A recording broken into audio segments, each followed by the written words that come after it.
हमें स्कूल की किताबों में अक्सर यही पढ़ाया गया कि वास्को डी गामा ने भारत की खोज की, लेकिन क्या यह दावा पूरी तरह सच है?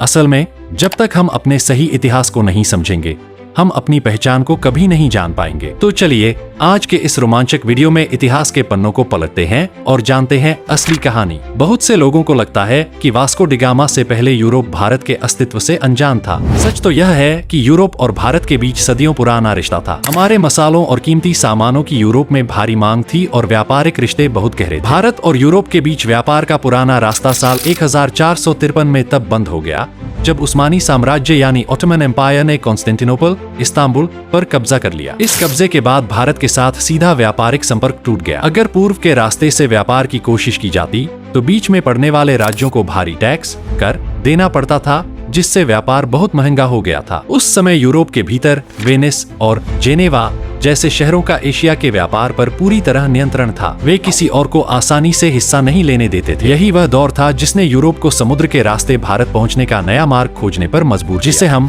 भारत की खोज कहते हैं, वह असल में भारत की खोज नहीं बल्कि भारत पहुंचने वाले एक समुद्री रास्ते की खोज थी। पुराने व्यापारिक रास्ते बंद होने के कारण स्पेन और पुर्तगाल के सामने बड़ा आर्थिक संकट खड़ा हो गया। वे अब किसी भी कीमत पर बिचौलियों या दूसरे देशों पर निर्भर नहीं रहना चाहते थे और न ही भारी भरकम टैक्स चुकाना चाहते थे। उनकी बस एक ही जिद थी, भारत पहुँचने का अपना खुद का रास्ता खोजना। पुर्तगाली नाविकों को अपने अनुभवों से यह आभास हो चुका था कि अगर अटलांटिक महासागर के रास्ते अफ्रीका महाद्वीप के सुदूर दक्षिणी छोर यानी नीचे से होकर निकला जाए तो हिंद महासागर के जरिए एशिया तक पहुंचा जा सकता है। इसी ऐतिहासिक मिशन को पूरा करने की जिम्मेदारी वास्को डी गामा को सौंपी गई। 25 मार्च 1497 का वह ऐतिहासिक दिन था। पुर्तगाल की राजधानी लिस्बन का पूरा शहर जश्न के माहौल में डूबा हुआ था। हर तरफ उत्साह था क्योंकि आज वास्को डी गामा भारत की खोज के लिए अपने सफर पर निकलने वाले थे। लेकिन यह सफर जितना गौरवशाली दिख रहा था, उतना ही खतरनाक और चुनौतियों से भरा होने वाला था। जैसे ही वास्को ने अपना सफर शुरू किया, कुदरत ने उनकी परीक्षा लेनी शुरू कर दी। पहले ही दिन हवा का रुख बिल्कुल उल्टा था, जिसकी वजह से उनके विशाल जहाज समुद्र में आगे नहीं बढ़ पा रहे थे। 3 दिनों के कड़े संघर्ष के बाद आखिरकार हवाएं पक्ष में हुई और जहाजों ने अपनी असली रफ्तार पकड़ी। शुरुआत में मौसम साफ था और खिली हुई धूप नाविकों का हौसला बढ़ा रही थी। वास्को डी गामा के तीनों जहाज एक साथ तालमेल बिठाकर आगे बढ़ रहे थे। लेकिन जैसे ही उन्होंने मोरक्को के पास कनारी आइलैंड्स को पार किया, सफर अभी आगे बढ़ा ही था कि प्रकृति ने अपना रौद्र रूप दिखाना शुरू कर दिया। आसमान में स्याह काले बादल उमड़ आए और कड़कती बिजलियों ने सन्नाटे को चीर दिया। देखते ही देखते समुद्र में एक भयानक तूफान उठा, जिसने वास्को के जहाजी बेड़े को तिनके की तरह बिखेर दिया। लहरें इतनी ऊंची थीं कि वास्को का मुख्य जहाज अपने बाकी साथी जहाजों से पूरी तरह बिछड़ गया। कई घंटों की मौत से लुकाछिपी के बाद जब समंदर शांत हुआ, तब जाकर वास्को का जहाज दोबारा दिखाई दिया। अपने साथियों को सुरक्षित देख जहाज पर सवार लोगों की जान में जान आई। हालांकि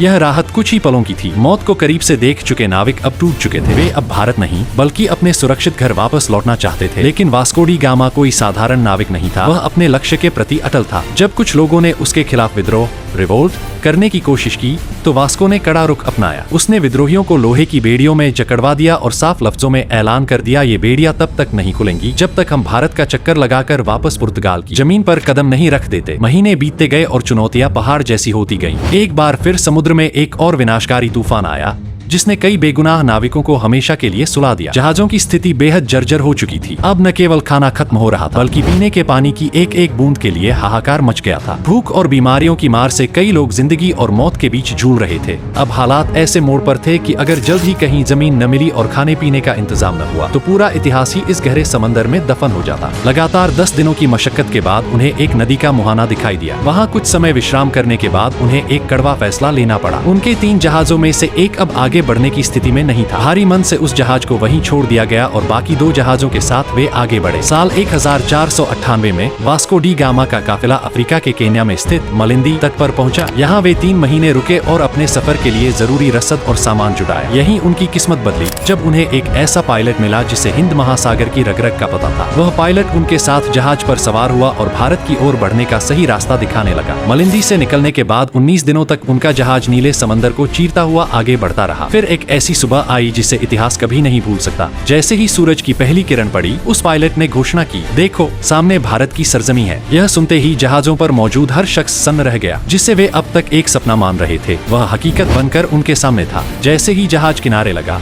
भावनाओं का सैलाब उमड़ पड़ा। महीनों से मौत का सामना कर रहे वे नाविक पागलों की तरह खुश थे। कोई घुटनों के बल बैठकर ईश्वर का शुक्रिया अदा कर रहा था, तो कोई भावुक होकर उस जमीन किनारे को चूम रहा था। वे सच में भारत पहुंच चुके थे। यह सिर्फ एक सफर का अंत नहीं था, बल्कि इतिहास के एक नए अध्याय की शुरुआत थी। वास्को डी गामा ने वह कर दिखाया था जिसे अब तक नामुमकिन माना जाता था। वास्को डी गामा ने भारत की नहीं, बल्कि उस समुद्री रास्ते की खोज की थी जिसने पूर्व और पश्चिम को हमेशा के लिए जोड़ दिया। यह कहानी सिर्फ एक नाविक की नहीं, बल्कि कभी न हार मानने वाले मानवीय हौसले की है। अगर आपको यह कहानी पसंद आई हो तो वीडियो को लाइक करें और हमें कमेंट में बताएं कि क्या आप ऐसे ही और ऐतिहासिक सफर के बारे में जानना चाहते हैं।